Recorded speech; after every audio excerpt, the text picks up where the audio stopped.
Para mim é uma satisfação voltar ao seu programa aqui nessa noite e esclarecer um pouco do que aconteceu hoje na tarde deste dia, inclusive com a presença honrosa do nosso querido jornalista, né, que presenciou o julgamento dos embargos de declaração interpostos pela coligação do então prefeito, né, que mais uma vez o TRE ele rejeita o pedido, né, em decorrência da interposição do recurso de embargo de declaração e mais uma vez reafirma que a conduta perpetrada pelo então prefeito à época nas eleições de 2024 foi uma conduta obviamente baseada em um abuso de poder econômico. Então, mais uma vez, o TRE reafirma que houve, de fato, um abuso de poder econômico, que por sua vez desencadeou a inelegibilidade e a cassação já do então prefeito Cristiano Viana e seu respectivo vice. Nos conte detalhes, doutor. O meu retorno está um pouco alto para o senhor aí, mas nos conte detalhes com relação a os próximos trâmites, né? O que é que na legalidade, no direito, na legislação é permitido a partir de então ao prefeito e ao vice-prefeito e também, né, da parte autora desta ação, quais serão os próximos caminhos a serem trilhados, né? E a partir de que momento haveria o afastamento do prefeito e do vice aqui no nosso município?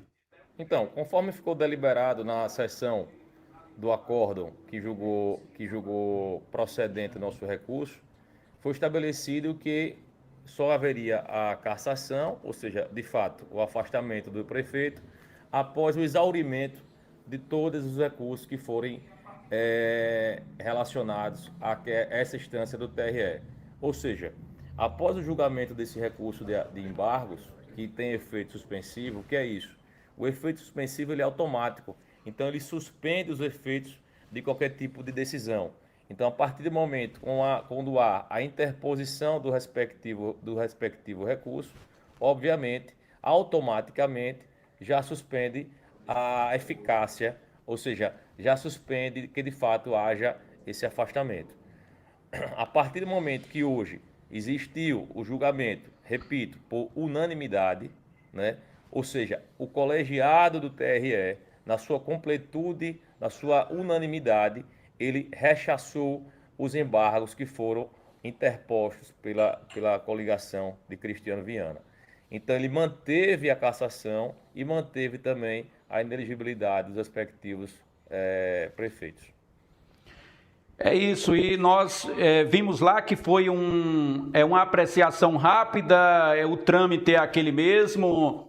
Como eu não tenho essa vivência, achei assim muito prática a questão da apreciação, que o Ministério Público já tinha colocado também sua posição contrária a essa questão dos embargos, a continuidade no provimento dos embargos. O Ministério Público já tinha se posicionado também. E outra coisa que me chamou a atenção, e o senhor pode nos explicar, que tanto o Gustavo Pleche quanto o brasileiro, né, os juízes que tinham votado contrariamente na ação, né, na apreciação da ação recentemente, na questão dos embargos, eles seguiram a relatora.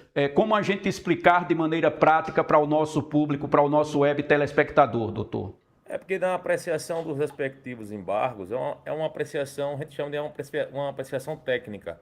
Obviamente, o tribunal ele se debruça sobre uma questão de natureza técnica, na onde o embargante, no caso a coligação do próprio Cristiano, ele menciona que o acordo existiu uma obscuridade, existiu uma omissão ou eventualmente uma própria contradição. E aí nessa oportunidade, a própria relatora, juntamente com seus respectivos membros do TRE, entendeu que não haveria nenhuma desses três requisitos, nem a obscuridade, nem o efeito aclaratório, e nem a contradição, e nem tampouco a ambiguidade. Então, diante desse cenário de hoje, a gente acredita que a coligação, né, obviamente, de Cristiano, irá interpor um recurso chamado recurso especial dentro do prazo de 3 dias, que será, obviamente, objeto de apreciação também pela presidência do TRE, que vai acolher ou inacolher o encaminhamento desse recurso para o TSE.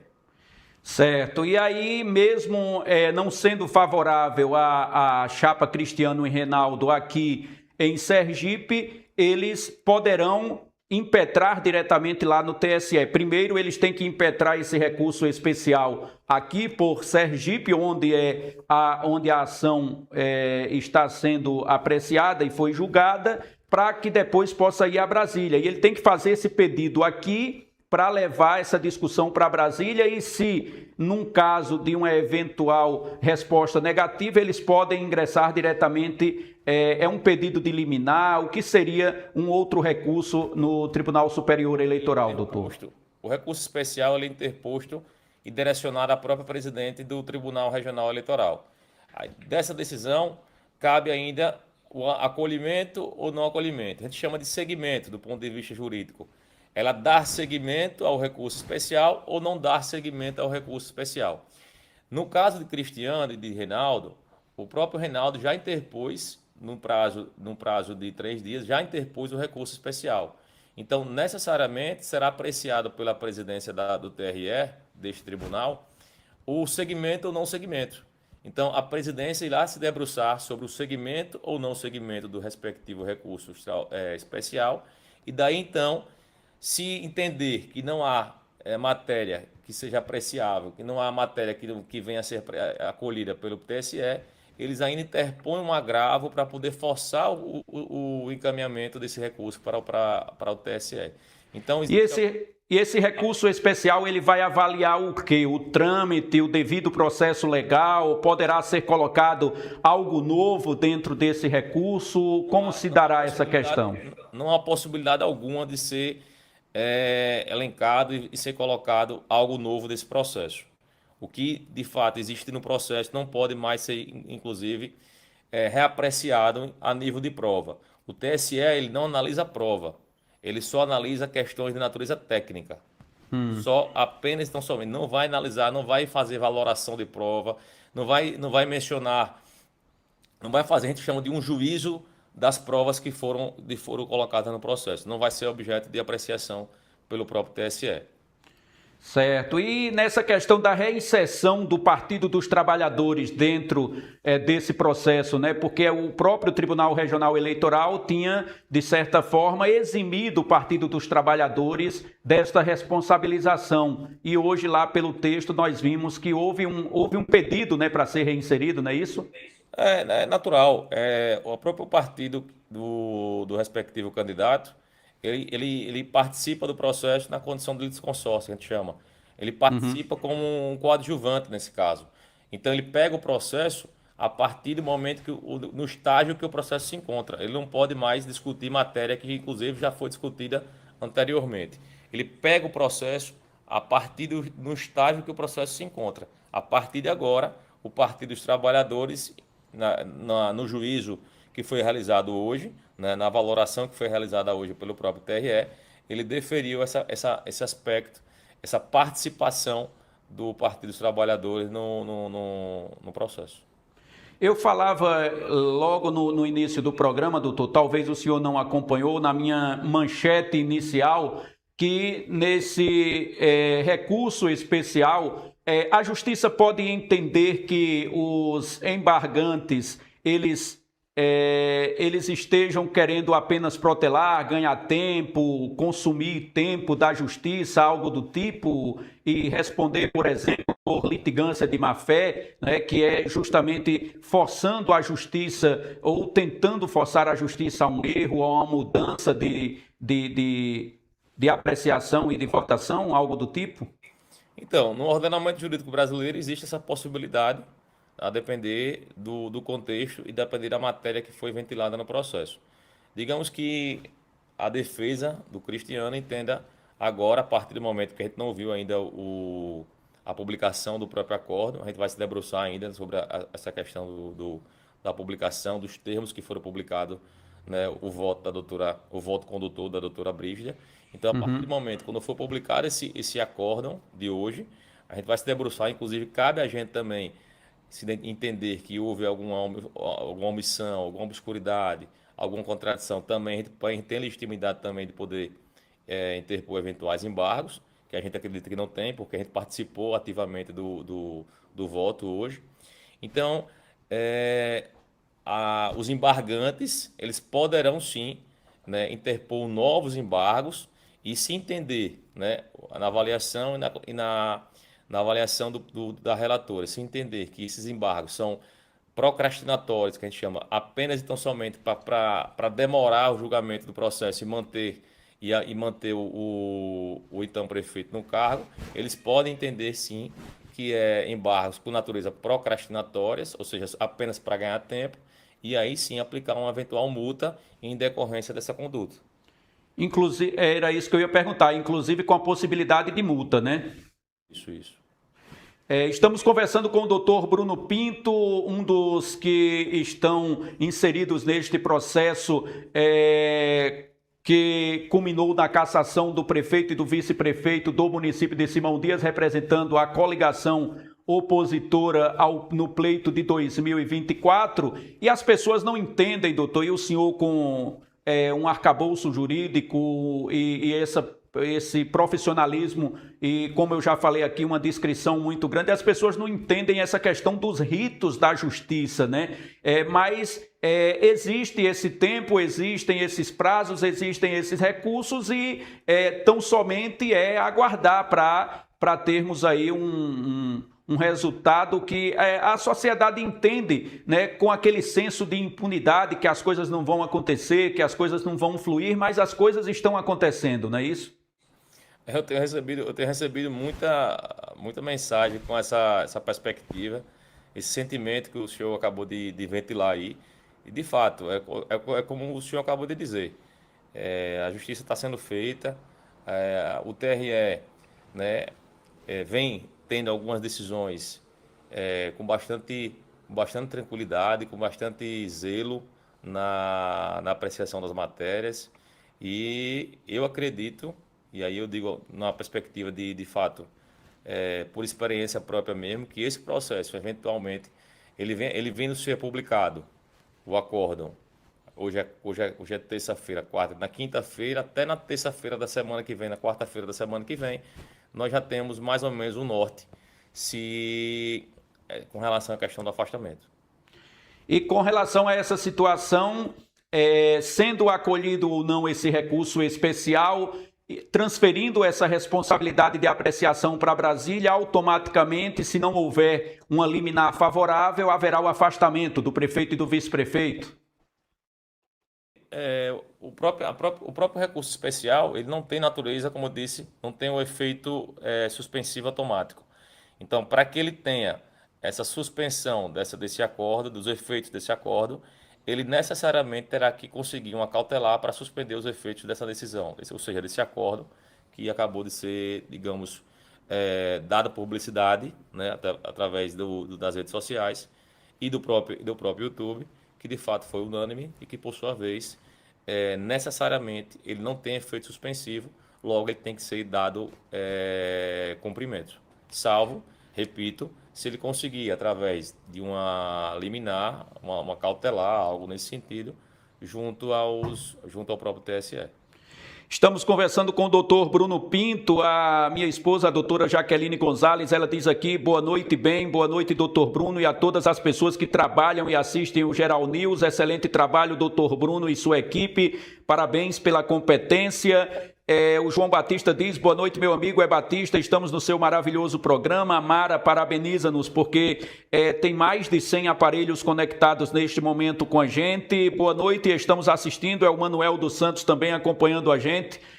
Muita gente boa acompanhando a gente nesta noite, doutor. Não estava programado, eu até perguntei ao senhor à tarde, né, se poderíamos ver esta possibilidade desta entrevista. O senhor disse que tentaria adequar esse horário, chegou aí, graças a Deus, em tempo, para nos esclarecer melhor sobre esses trâmites. E, mais uma vez, parabenizá-lo, tive a oportunidade de conhecer parte do escritório que o senhor comanda aqui no estado de Sergipe, né, 18 profissionais que atuam diretamente aqui no escritório em Sergipe e que contribuem para que ações como esta sejam dados, né, os devidos prosseguimentos e que é claro que todo advogado pleiteia que os seus clientes ou que o interesse público seja favorecido diante desta ação. É um papel fundamental termos os advogados atentos a estas causas, a todas as causas, mas a estas causas eleitorais principalmente, para que se evite,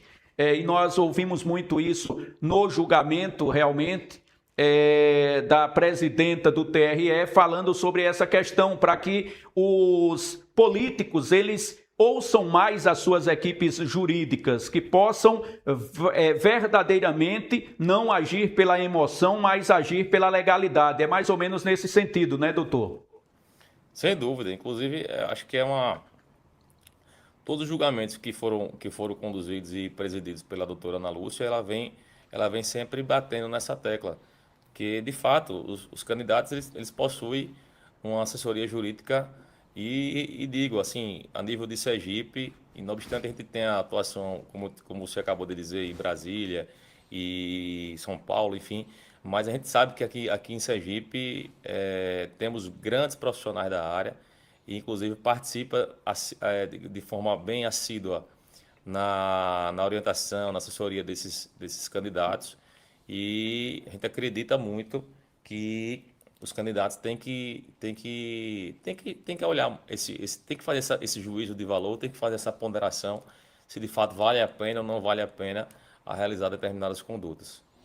Excelente, doutor. Algo mais a acrescentar? Fique à vontade, desde já. O nosso muito obrigado por sua atenção com o nosso programa. Estamos sempre à disposição, mas se tiver algo mais a acrescentar, a nos munir de informações técnicas, mas com essas palavras simples e objetivas que a gente entende muito bem a explicação, muito esclarecedora a explicação do senhor, fique à vontade para participar com a gente.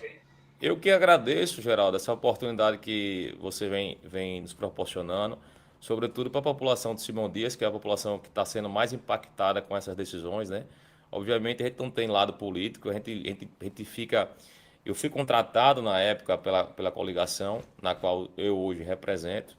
Então, assim, estou à disposição sempre, assim que for, tento adequar a minha agenda, como você viu hoje, um pouco corrido, né, a nível de Tribunal de Contas, a nível de Tribunal Regional Eleitoral. Como você deu para entender mais ou menos hoje como é que é uma vida do advogado. Sim. E assim, a gente tenta atender essas solicitações, inclusive estou sempre à disposição, sobretudo para atender a população de Simão Dias. Excelente, doutor. Mais uma vez, muito obrigado. Boa sorte aí nas futuras empreitadas e que possamos lograr êxito em nome da legalidade, em nome das boas condutas na política e que os senhores advogados, né, guardiões aí de uma legislação também muito ampla, muito diversa e que abre tantas brechas também, mas que a população tem que ter a sua paciência, né, para que as coisas aconteçam e está, como dissemos, né, essa ação é bom relatar, é lá de 2024, antes do período eleitoral, e isso vem se arrastando neste tempo, mas dentro da legalidade o senhor não notou nenhuma questão divergente quanto à questão dos prazos, né, doutor? Sempre foi dentro da legalidade, com os devidos prazos, para que vocês pudessem se manifestar e a parte contrária também, não é isso? Inclusive é um requisito que a própria legislação estabelece, né? A legislação estabelece que essa AGE ela tem que ser interposta antes da assunção do mandato. Então, necessariamente, se não assim não fizesse, ela nem sequer seria conhecida. Então, é um requisito que a própria lei eleitoral exige, né? Que diante do cenário que foi encaminhado para a gente entendeu que de fato era uma ação de investigação judicial eleitoral. Daí então nós fizemos a compilação dessas condutas irregulares e fizemos o ajuizamento da ação. Uhum. Mais uma vez, doutor, muito obrigado pelo carinho, pela atenção, pela audiência e participação e até uma próxima oportunidade, tá bom? Eu que agradeço, estou sempre à disposição. Valeu mesmo. Um abraço, muito obrigado, doutor Bruno Pinto falou conosco. Um abraço, doutor.